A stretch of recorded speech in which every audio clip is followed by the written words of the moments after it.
A simplistic approach to implementing safety envelopes is to have the checker part of a doer-checker pair slam on the brakes with maximum force as soon as the safety envelope has been exited.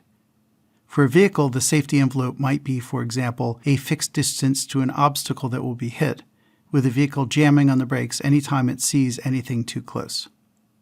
While in practical applications, systems may be a bit more complex, this is not so far away from how some low-speed shuttles might operate.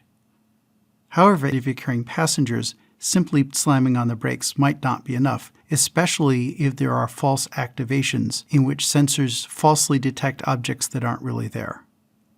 In 2020, a shuttle was taken out of service because of a false alarm stop that resulted in a passenger who was not belted in being thrown around and suffering a facial injury. A couple months later, that company was allowed to resume operations but was required to use seatbelts.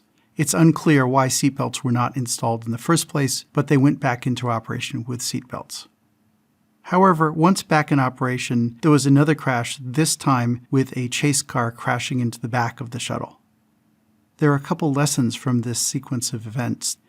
The first is that it's important to coordinate passenger safety with vehicle motion safety.